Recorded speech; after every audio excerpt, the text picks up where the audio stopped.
इस धरती पर कोई भी आदमी ये नहीं चाहता है कि मैं दरिद्र हो जाऊं, मैं बीमार रहूं, मैं मर जाऊं, या मैं घटिया आदमी बन जाऊं। कोई नहीं चाहता, दुख कोई नहीं चाहता। लेकिन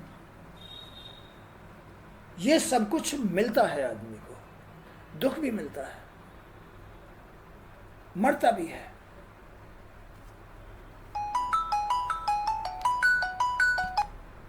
अशांत भी रहता है। क्यों रहता है? उसके कर्मों के पीछे रहता है। और कर्म आदमी के या स्त्री के उसी प्रकार होंगे जैसे उसके अंदर आचार विचार हो।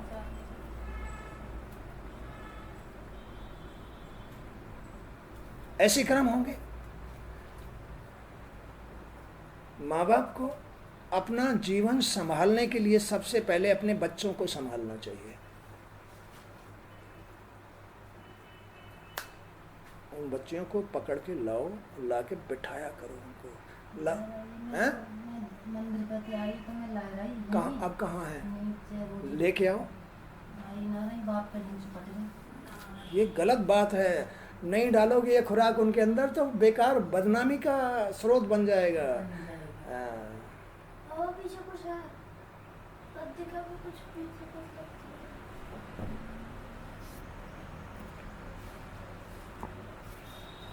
तो नारद जी ने कहा, भगवान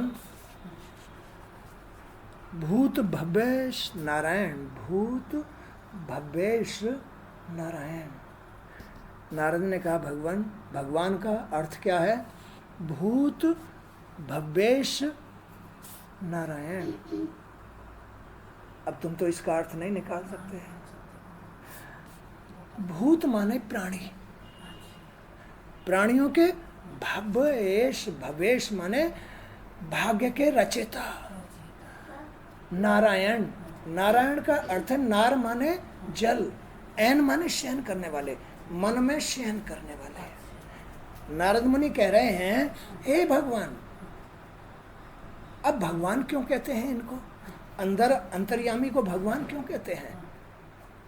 भग माने स्त्री, वान माने धारण करने वाले, स्त्री को धारण करने वाले भगवान होते हैं। अब स्त्री कौन है? अंतःकरण। और यानी भग कौन है? स्त्री, अंतःकरण। और वान कौन है? जो शरीर के कण कण में वास करते हैं, उनको वान कहते हैं। वान माने जो अंतःकरण को धारण किए हुए हैं, उनको भगवान कहते हैं। स्त्री को धारण करने वाला तो तुम्हारा बेटा भी है। ये स्त्री पुरुष ही भगवान है, अगर ये सद आचार विचारों के साथ हों तो यही भगवान है। भग माने स्त्री और वान माने धारण करने वाला। स्त्री को धारण करने वाला ही भगवान होता है। लेकिन जब स्त्री ही कुलक्षणी होगी तो वो भगवान नहीं कहलाएगा।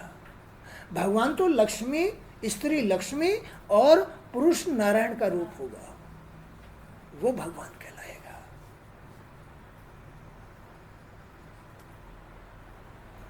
जिनके अंदर अच्छे आचार विचार नहीं हैं वो भगवान नहीं, वो नालायक कहलाते हैं।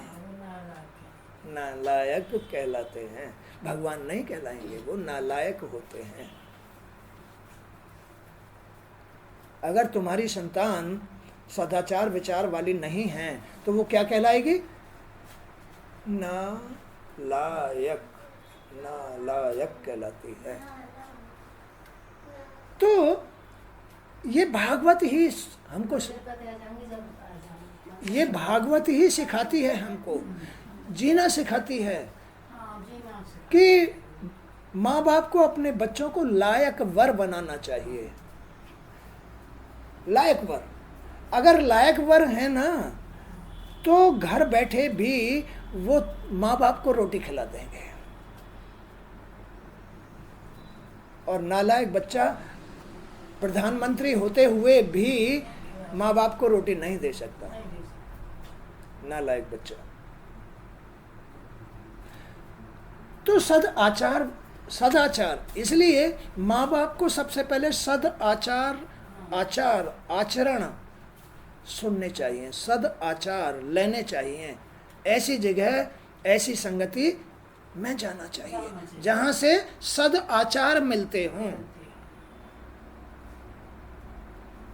अपने बच्चों को साथ लेकर के ऐसी जगह जाना चाहिए जहां से अच्छी बातें सुनने को मिलती हों, जिससे कि तुम्हारे बच्चे लायकवर बने, कम बोलना सीखें, अच्छा सोचना सीखें, अच्छी बात करना सीखें, किसी की सेवा सत्कार करना सीखें, लायकवर कहलाते हैं। ऐसा माँ बाप को बच्चों को निरंतर प्रयास करके बनाना चाहिए, नहीं तो तुमको टुकड़ा नहीं मिलेगा। नहीं बनाओगे तो माँ बाप को टुकड़ा नहीं मिलेगा।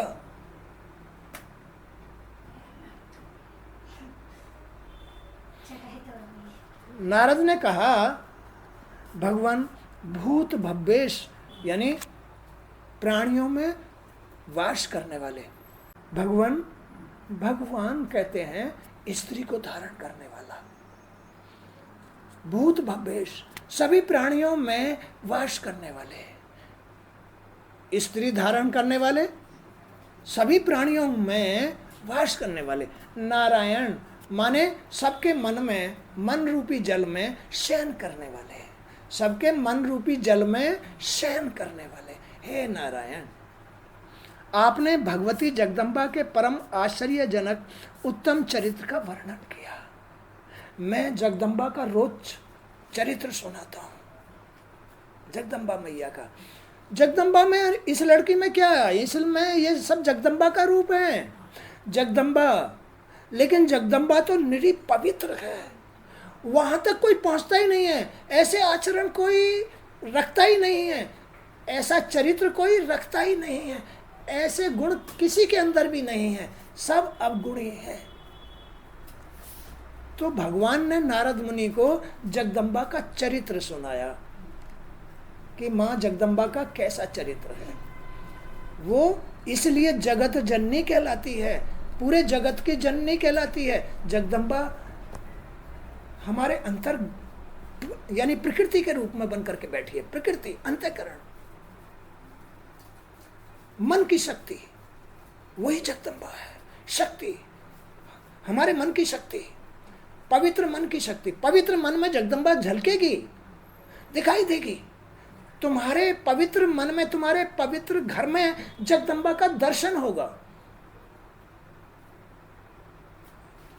लेकिन जगदम्बा का चरित्र जैसा है वैसा घर में होगा तो ही जगदम्बा झलकेगी। जगदम्बा का चरित्र है नित्य। जिस घर में जगदम्बा का चरित्र उभर के आएगा, तू शांत हो जा, न सुने न सुनने दे किसी को।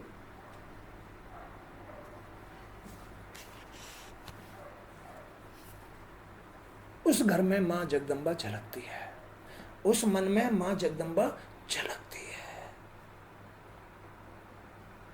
जिसका मन जगदम्बा स्वरूप होगा, जिसका अंतःकरण जगदम्बा स्वरूप होगा। जगदम्बा रूप क्या है? जगत जननी है, दया की सागर है, सब पर दया बरसाती है। वो जगदम्बा ही तुम्हारी पृथ्वी है, तुम्हारा आकाश है, तुम्हारा ज्ञान है, तुम्हारा जीवन है, तुम्हारे घर में वास करती है। तुम उसके बच्चे हो, तुम्हें वो अपना बच्चा जान करके तुम्हारी परवरिश करती है। लेकिन तुम या कोई भी इतने नालायक बच्चे हैं उसके कि उसके गुण तो धारण करते नहीं हैं, उसकी माया धारण कर जाते हैं। उसकी माया धारण कर जाते हैं। ऐसे नालायक इस कलयुग के बच्चे हैं।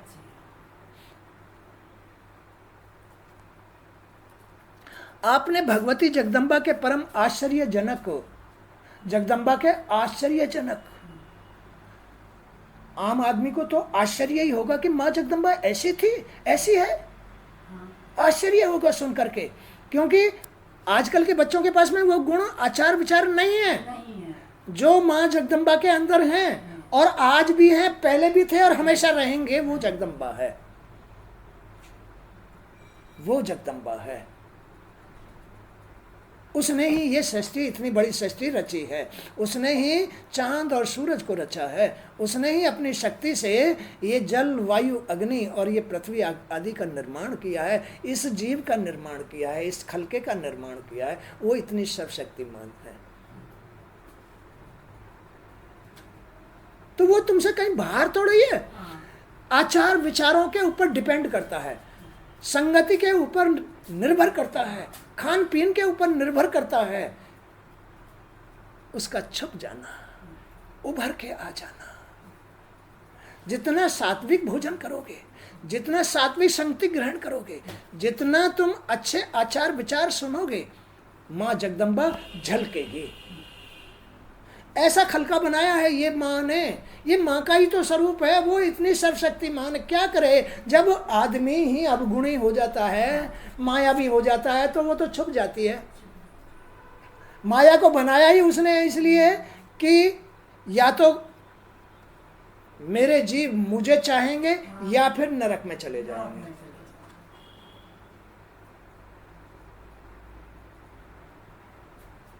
या तो मेरी सेवा भाव करेंगे तो मेरे बने रहेंगे, मेरे जैसे होंगे, मेरे जैसे होंगे, मेरी सेवा करेंगे, सुख पाएंगे, आनंद भोगेंगे। और जब मेरी सेवा नहीं करेंगे, मेरे जैसे आचार विचारों वाले नहीं होंगे, मेरे प्रति श्रद्धा नहीं रखेंगे, मेरे प्रति भाव नहीं रखेंगे, तो फिर मैं नरक में जाने दूंगी। नरक माने भोगो, माया भोगो, भोगो, दुख भोगो, कष्ट भोगो, रोग भोगो, टेंशन में रहो, चिंता करो। तुम जानो, तुम्हारा काम जाने, जाओ नरक में। ऐसे माँ जगदम्बा वहां छोड़ देती है। और जिसके अंदर चाहे गुरुजी हो, चाहे भगवान हो, भगवान भी अपनी जननी जगदम्बा के ही गुणों को धारण करके भगवान कहलाते हैं। अच्छी संतान का उदाहरण है भगवान। अच्छी संतान का उदाहरण भगवान है। लक्ष्मी नारायण उनकी ही संतान है, इसलिए वो भगवान हैं और पूजे जाते हैं। तो कोई भी माँ बाप, कोई भी बच्चा जब माँ जगदम्बा के गुण, आचार, विचार धारण करता है, तो इस धरती पर भी वो माँ बाप का यानी भगवान का रूप बन जाता है, पूजनीय हो जाता है, आदरणीय हो जाता है, आदरणीय हो जाता है।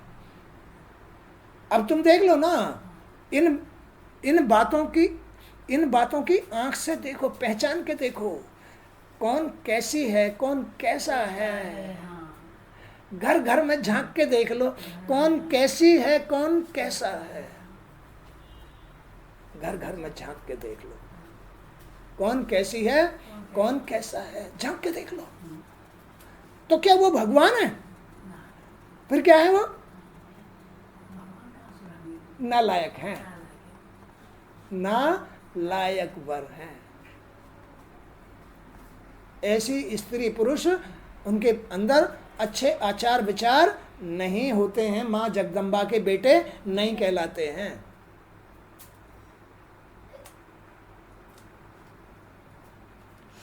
देवताओं का कार्य संपन्न करने के लिए भगवती के प्रादुर्भाव की बातें आपने मुझे बतलाई है। देवताओं का, मनुष्य के अंदर देव प्रवृत्ति आ जाना, देवताओं की शक्ति आ जाना, दिव्य शक्ति आ जाना, मनुष्यों के घर में देव शक्तियां वास करना, देवताओं की शक्तियां उभर के आ जाना। नारद मुनि को नारायण ने वो बातें बतलाई। ये बातें वही बतला सकता है जो माँ का सच्चा बेटा होगा।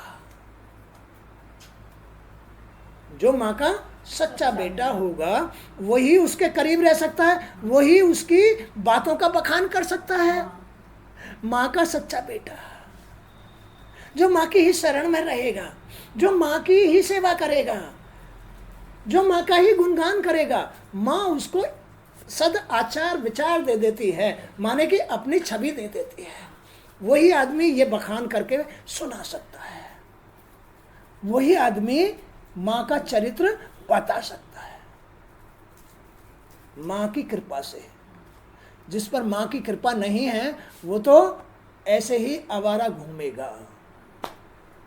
माँ की कृपा जिस पर नहीं है, सच्ची माँ की कृपा जिस पर नहीं, और जिस पर है उसको किसी बात का भी दुख नहीं होने देगा, ऐसी है वो सच्ची माँ। अंदर बैठी है, सब कुछ देख रही है, ये दिन रात मेरी सेवा करता है, ये मेरा गुणगान करके सुनाता है, तो क्यों कृपा नहीं करेगी? उसका तो काम ही ये है अपने भक्तों को सुख देना, नालायकों को नरक में भेज देना, उसका काम ही है। ये खेल है। अब आगे चलो। तो वो देवताओं का कार्य बनाती है, सज्जन पुरुषों का कार्य बनाती है। देवताओं के स्वर्ग को बुराइयां छीन लेती हैं, बार बार छीन लेती हैं, बार बार। बस वही देवताओं का राज स्वर्ग वापिस लौटाती है, राक्षसों को मार करके, राक्षसों को भगा करके। उनमें इतनी शक्ति है। वही बात स्त्री के अंदर है कि जो स्त्री भगवती के आचार विचार धारण कर लेगी, उसके पास इतनी शक्ति आ जाएगी कि वहां बुराई आ ही नहीं सकती, आएगी तो मार भगाएगी।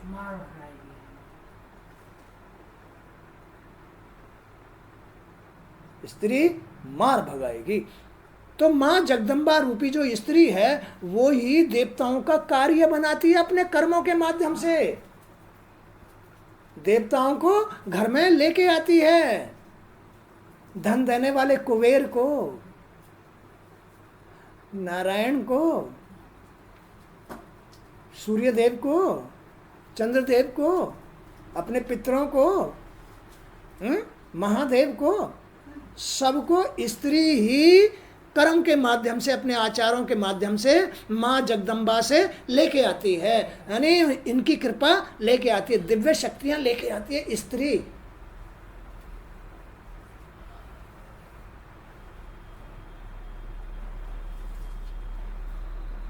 लेके आती है। अब स्त्री अपने अच्छे आचार विचारों से कितनी गिर गई है जरा सोच के देखो। और जिसमें माँ जगदम्बा के आचार विचार होंगे वो कितनी सुंदर लगेगी,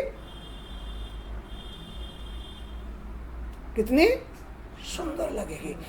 माँ इतनी सुंदर है कि उसकी सुंदरता के मुकाबले इस धरती पर आज तक कोई पैदा हुआ नहीं हुआ, ना होगा,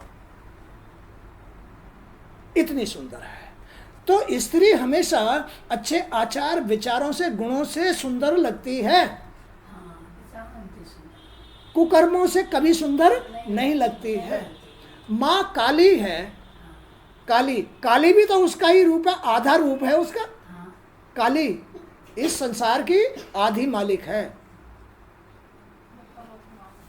आधी जगदम्बा और आधी काली।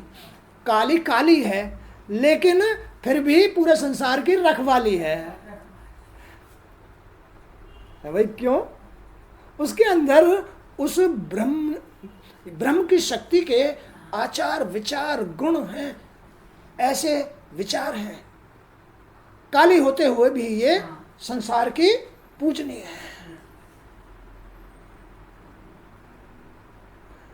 है ना।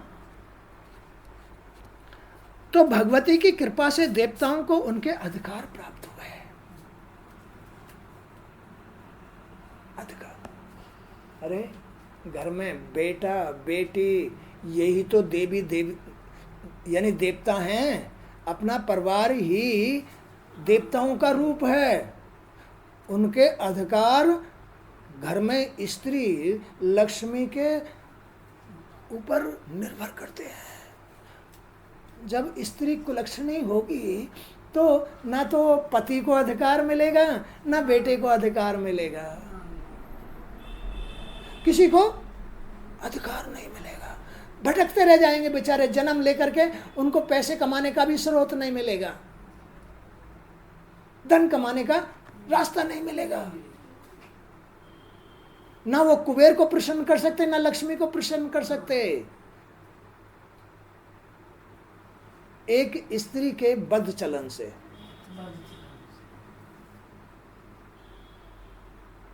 अगर बद्ध चलन, स्त्री को बद्ध चलन कह दिया जाए ना, माने वैसे ना कहा जाए कि तेरे आचार विचार ठीक नहीं है, न्यों कह दिए, इसकी जगह ये कह दिया जाए ना कि तू बद्ध चलन है, तो खा जाएगी, लड़ जाएगी, मर जाएगी। क्यों? क्योंकि उसके पास समझने की ताकत नहीं है, उसके पास ज्ञान नहीं है, वो लड़ जाएगी। गुरुजी तो सब कुछ जानते हुए ना जाते गुरुजी कभी भी। तुम जाना, तुम्हारा काम जानो, तुम्हारी जरूरत होगी तो आओगी सैकड़ों बार। जैसे मेरी माँ का स्वभाव है, जैसे मेरे नारायण का स्वभाव है, जो मेरी माँ ने कह रखा है कि जिसकी जरूरत होगी तेरे पास आएगा, जिसकी जरूरत नहीं है नरक में जाएगा। साफ कहने वाली है वो तो, साफ कहने वाली है। जिसकी जरूरत होगी तेरे पास आएगा, जिसकी जरूरत नहीं होगी नरक में जाएगा। तू मेरा भक्त है, तैने मेरे जैसे आचार विचार धारण कर रखे हैं। तू मेरा पैगंबर है, तू मेरा गुणगान करता है, तू मेरी सेवा करता है, फिर तू मेरा असली बेटा है। लेकिन जिसकी जरूरत होगी तेरे पास आएगा, और जिसकी जरूरत नहीं है वो अपने आप ही नरक में जाएगा, कष्ट भोगेगा। और क्या, और क्या। ये स्पष्ट उसका चरित्र है। वो देवताओं के कार्य बनाती है, उनके अधिकार दिलाती है, सज्जन पुरुषों के, अपने भक्तों के, जो माँ की शरण में रहते हैं, जो माँ का गुणगान करते हैं, वो उनके कार्य बनाती है। आके उभर के बैठ जाती है। सब उसको पा सकते हैं, सबकी माँ है, जगत जननी है वो। लेकिन क्यों? दुष्चरित्र, दुष्ट व्यवहार, दुष्ट विचार, इनके कारण वो नहीं झलकती, छुप जाती है।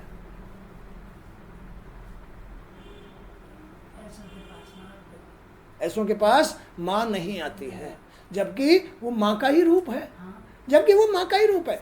तुम माँ का ही तो रूप हो, लेकिन तुम्हारे चरित्र के अनुसार तुम्हें कोई स्त्री भी देखना भी, माने तुमको नहीं कह रहा मैं, स्त्री को देखना भी पसंद नहीं करता। गंदी औरत है ये। हाँ, कुकर्मी है, दुष्कर्मी है, व्यवहारिक नहीं है, घर को चलाने के लायक विचार नहीं है। ये घर में भेद डालती है, ये घर में घर के लोगों से घृणा करती है। जो बुरी स्त्री होगी वो घर के पारिवारिक सदस्यों से घृणा करेगी, जबकि जगदम्बा तो नहीं करती है। उसके लिए तो पूरा संसार दुष्ट होते हुए भी फिर भी सबके काम सबको जिंदा रखती है। स्त्री अगर महान है, किसी से घृणा नहीं करेगी, किसी में भेद नहीं डालेगी, अपने परिवार को हमेशा परिवार समझेगी, उनके हित के लिए कार्य करेगी, उनकी सेवा सत्कार करेगी। माँ होते हुए भी, शक्तिमान होते हुए भी फिर भी सेवा करेगी। उसमें सेवा करने का अहंकार नहीं है, सद आचार विचार हैं उसके, इसलिए वो आदरणीय होती है, वो पूजनीय होती है। देवताओं की भरी सभा में माँ जगदम्बा, देवताओं की भरी सभा में माँ जगदम्बा झलकती है, दिखाई देती है, उनको दर्शन देती है। देवताओं को भरी सभा में झलकती है। उनकी मदद करती है, उनको अधिकार दे के रखती है। सूर्य को सूर्य का अधिकार, चंद्रमा को चंद्रमा का, पृथ्वी को पृथ्वी का, वायु को वायु का, सारे देवताओं को अधिकार दे के रखती है। लेकिन वो ये सब माँ के भक्त हैं, तब इनको अधिकार दे के रखती है। क्या ये मनुष्य अधिकारी नहीं बन सकता? ये तो अपने कर्मों से गिरा है। अब इस धरती पर भी इनको जो है जगह नहीं है, नरक में जाना पड़ेगा कुकर्मों के कारण। इसलिए सबसे पूजनीय है तू ही ब्रह्म, तू ही शक्ति, तू ही शक्ति, तू ही ब्रह्म। वही ब्रह्म है, वही शक्ति है, वही जगदम्बा है, वही उसका मालिक है। अरे जिसने पैदा किया है सबसे पहले उसकी शरण में रहो। इतनी भूल अपने अंदर पैदा मत करो कि जिसने पैदा किया है, जिसकी बदौलत तुम इस धरती पर आए हो, जिसकी बदौलत तुम खिले हो, अरे तुम उसकी शरण छोड़ दो। ये गलत सोच है, ये गलत मन है, ये गलत बुद्धि है, ये गलत व्यवहार, गलत स्वभाव, ये गलत रास्ता है। इस गलती के कारण ही आदमी नरक जाता है, कष्ट उठाता है, रोग झेलता है, निर्धन हो जाता है, साधन भी पूरे नहीं होते, तड़पता रहता है जीवन में। इसलिए कि वो माँ जगदम्बा को नहीं जानता, वो जगत जननी को नहीं जानता। जिसने तुमको पैदा किया है, जो तुम्हें पाल रही है, तुम्हें रोटी देती है, कपड़ा देती है, तुमने उसको ठुकराया हुआ है, उसको ठुकराया। तो भगवती की कृपा से देवताओं को उनके अधिकार प्राप्त होते हैं। यह प्रसंग भी कहा है, यह प्रसंग भी हर जगह आता है। प्रभु जिससे भगवती प्रसन्न होकर सदा अपने भक्तों की रक्षा करती है, अब मैं वह सदाचार सुनना चाहता हूँ। चलो ये तो देवताओं की बात रही। अब नारद मुनि नारायण से कह रहे हैं कि प्रभु जिससे भगवती प्रसन्न होकर सदा अपने भक्तों की रक्षा करती है, ऐसे कुछ रास्ते बताओ। अब मैं वह सदाचार सुनना चाहता हूं, बताने की कृपा कीजिए। भगवान नारायण कहते हैं, तत्व ज्ञानी नारद जो ये ध्यान है ना आदमी के अंदर, नारद मुनि कोई और नारद मुनि नहीं है। इस शरीर के अंदर ही तो भगवान है, इस शरीर के अंदर ही नारद मुनि माने ध्यान है, इसके अंदर ही जीव माने मनुष्य है, इसके अंदर ही माया है, इसके अंदर ही भगवती पार ब्रह्म परमेश्वरी है, इसके अंदर ही माता पिता सब कुछ है, कहीं जाने की जरूरत नहीं है। तो हे तत्वज्ञानी नारद सुनो, अब मैं उस सदाचार का क्रम से वर्णन करता हूँ जिसके अनुष्ठान से देवी प्रसन्न हो जाती है, जिसके कर्म करने से देवी प्रसन्न हो जाती है। अब मैं तुम्हें उसका वर्णन करूंगा।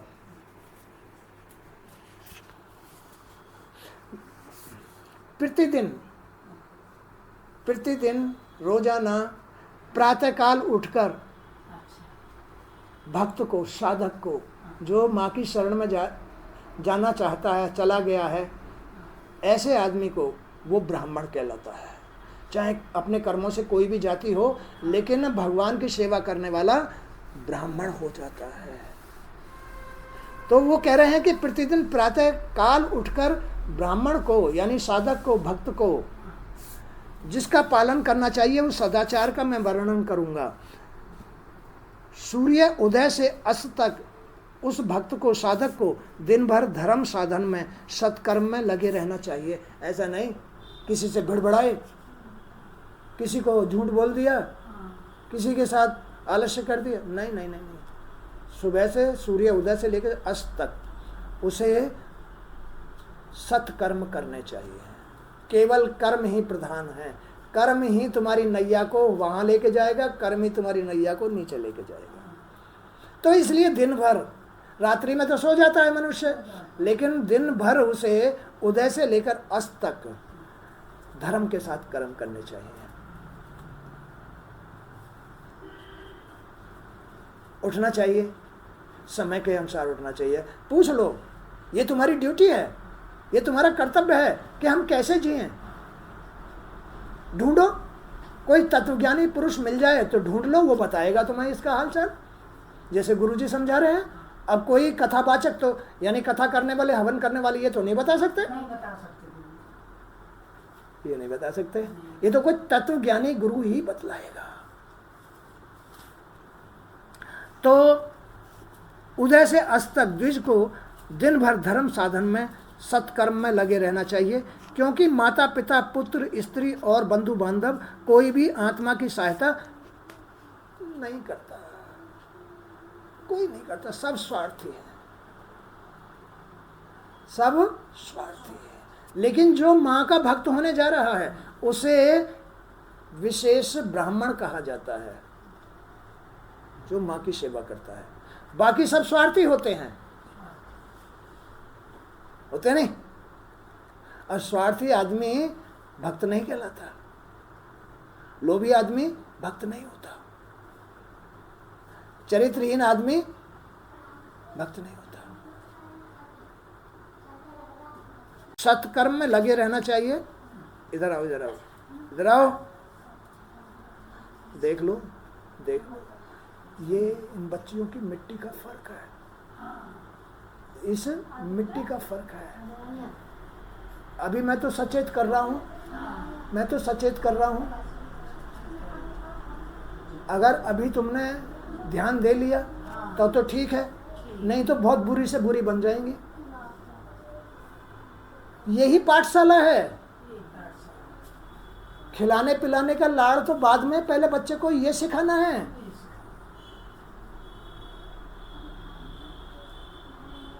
उस खिलाए पिलाए का कोई फायदा नहीं है, कोई फायदा नहीं।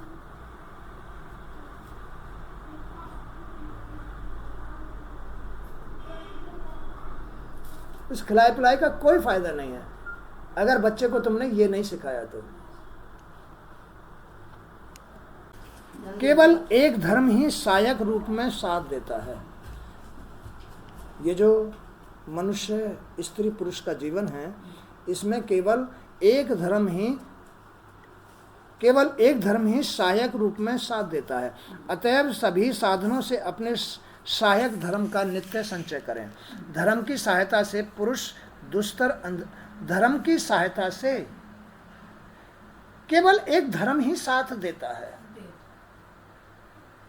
इस धर्म की सहायता से पुरुष दुस्तर अंधकार को पार कर जाता है। केवल धर्म ही इस किनारे से उस किनारे नाव को पार लगाने वाला है। तो इसलिए धर्म का ही साथ लेके चलना चाहिए। केवल एक धर्म ही सहायक रूप में साथ देता है। अतएव सभी साधनों से अपने सहायक धर्म का नित्य संचय करें। धर्म की सहायता से पुरुष दुस्तर अंधकार को पार कर जाता है। आचार को ही पहला धर्म माना गया है। आचार। अब ये धर्म भी कैसे आएगा? अच्छी बातें सुन करके धर्म आता है। आचार तब विचार बनते हैं, आचारों से विचार बनते हैं। आचार और विचार जिसके अच्छे होंगे वो धर्म के साथ होगा, और धर्म ही उसकी नैया को पार लगाता है। फॉर्मूला आ गया? नहीं आया तुम्हारे पास? आया नहीं आया? क्या? अच्छे विचारों से, अच्छे आचारों से अच्छे विचार आते हैं। अच्छे आचार विचारों से धर्म आता है, और धर्म से ही नैया पार होती है। ये है मनुष्य ग्रस्त जीवन जीने का सार। ये फॉर्मूला है गृहस्थियों का कि अच्छे आचार विचार लेते रहना चाहिए, जिससे कि धर्म आए, और धर्म से ही नैया पार होगी। आचार को ही पहला धर्म माना गया है। यह बात श्रुति और स्मृति से सिद्ध हो चुकी है, वेद शास्त्रों से सिद्ध हो चुकी है कि अच्छे आचार लेने से ही अच्छे विचार आएंगे, अच्छे आचार विचारों से ही धर्म पैदा होगा, और धर्म से ही तुम्हारी नैया पार होगी। ये वेद शास्त्रों ने स्पष्ट कर दे दिया है। अतः इस जगत में आकर द्विज को अपने कल्याणार्थ सदा सदाचार से संपन्न रहना चाहिए। अच्छे आचार विचारों से संपन्न रहना चाहिए। ये नहीं कभी किसी ने आके कोई अगर तुम्हारे पास 10 रुपये हैं और किसी ने आके मजबूरी में मांग लिए तो तुमने कहा ना जी हमारे पास कहाँ से आए, हमारे पास नहीं है, ना दे दो उसको, तुम्हें भगवान देगा। और ये सोच के दो भले ये वापस करे ना करे। नहीं, अगर तुमने ऐसे सोच के दे दिया कि भैया कब देगा, कि जी मैं कल दे जाऊंगा या परसों दे जाऊंगा, तो तुम दुखी रहोगे। भगवान कहता है कि जब मैं तुम्हारे साथ हूं तो तुम निष्काम भाव कर्म करो, तुम निष्काम भाव कर्म करो, जिससे कि तुम मुझे ना भूल जाओ।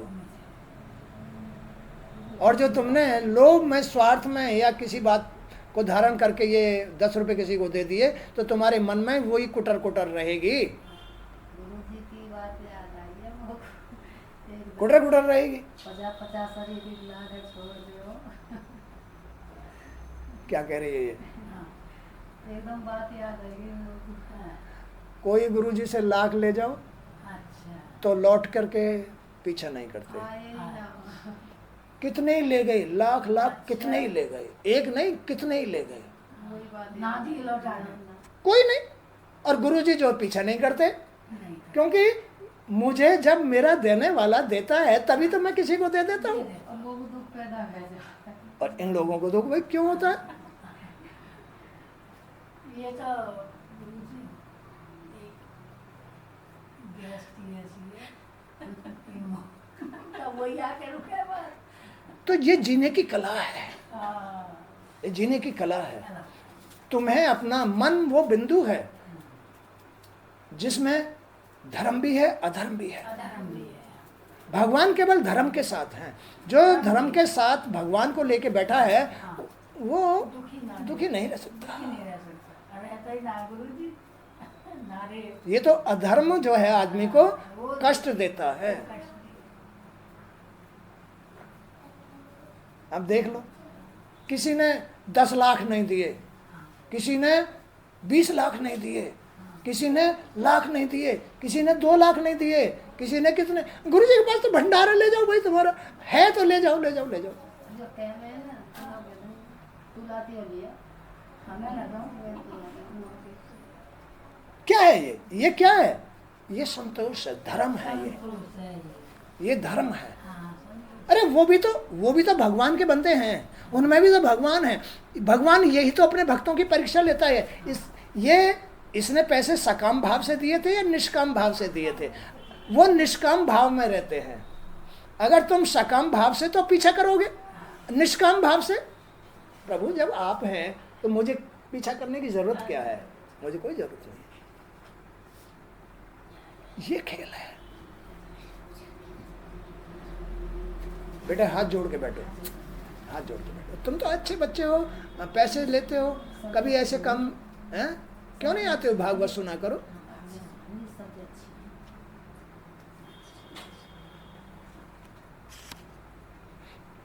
हंसाती है और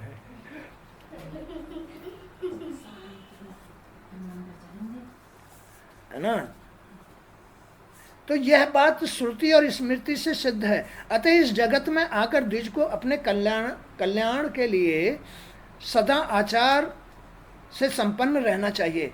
आचार से ही आयु, अच्छे आचारों से ही आयु बढ़ती है।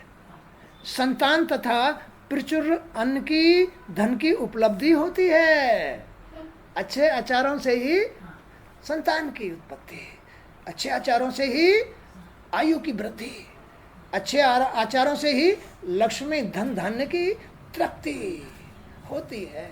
अच्छे आचारों से ही होती है, बुरे आचारों से डूब जाती है। जीने की कला सीखो, क्यों कमी आएगी?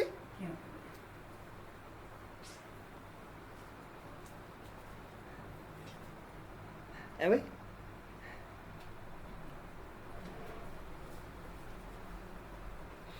एक साधे सब सधे, एक साधे सब सधे, सब साधे सब सध जाए। क्या कहा जरा बताओ? एक साधे, एक कौन है? मन। मन एक साधे सब सधें। सब साधे सब सध जाए।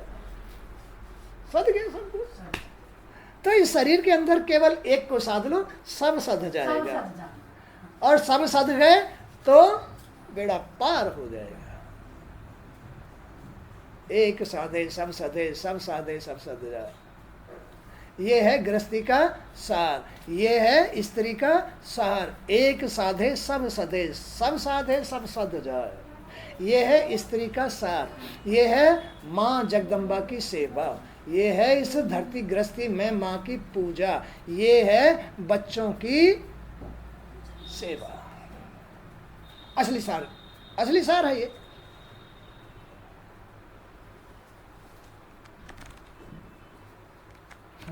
नहीं तो किसी के हाथ में कुछ भी नहीं है।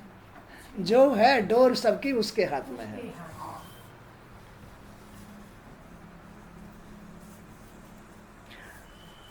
तो आचार से ही आयु बढ़ती है, संतान, अच्छी संतान प्राप्त होती है तथा प्रचुर अन्न की, धन की उपलब्धि होती है।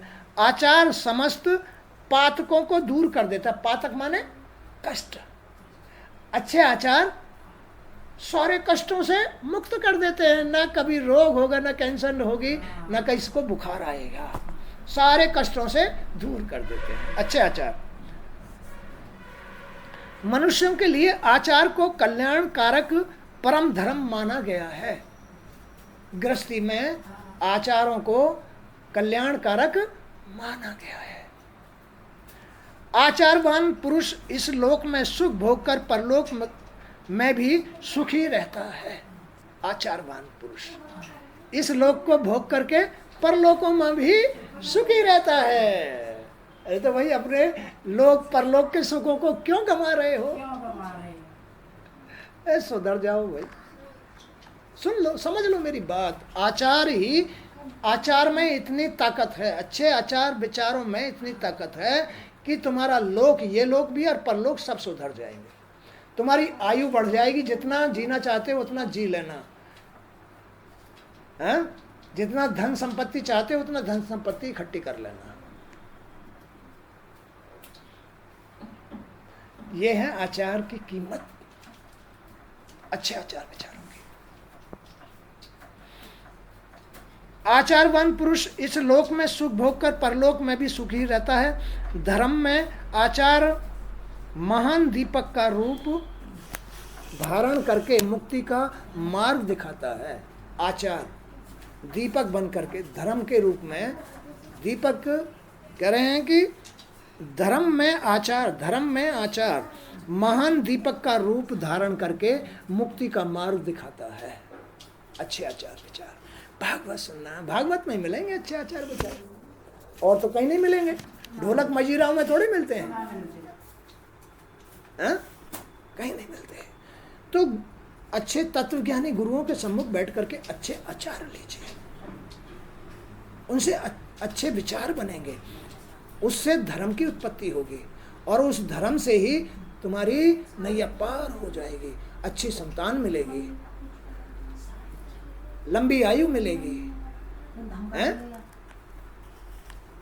आचार से ही गौरव बढ़ता है, अच्छे आचारों से ही गौरव बढ़ता है।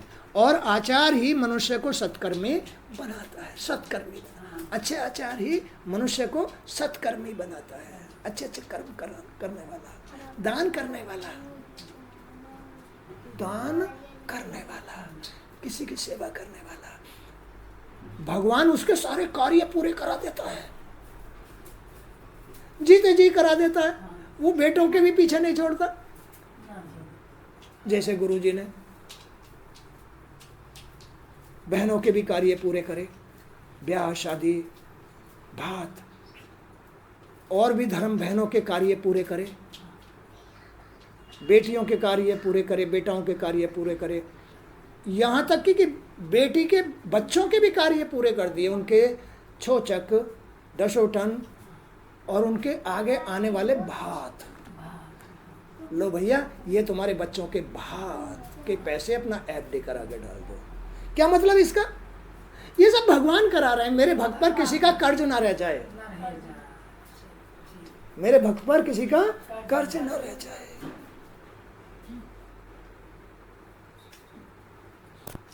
ऐसे दिखाई देती है माँ जगदम्बा।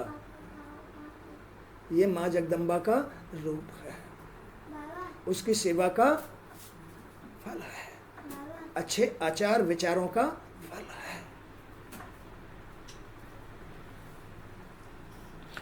तो कर्म से ज्ञान की वृद्धि होती है, कर्म से, अच्छे आचार विचारों से धर्म की उत्पत्ति, और धर्म से कर्म की उत्पत्ति, अच्छे कर्म की उत्पत्ति, और अच्छे कर्म से ज्ञान की वृद्धि होती है।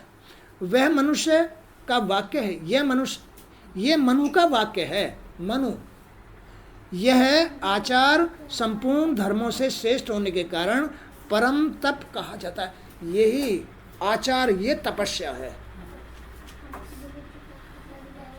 जो अच्छे आचार लेता रहता है वो तपस्वी कहलाता है, ब्राह्मण कहलाता है, चाहे किसी भी जाति, भंगी क्यों ना हो। भगवान तो भंगी के घर में भी चले जाते हैं जो अच्छे आचार रखता है। इसी की ज्ञान संज्ञा भी है। आचार से सब कुछ सिद्ध हो जाता है, अच्छे आचार विचारों से सब कुछ सिद्ध हो जाता है, सब कुछ मिल जाता है। इस तरह से आज का सत्संग भी यहीं था। जय श्री कृष्ण।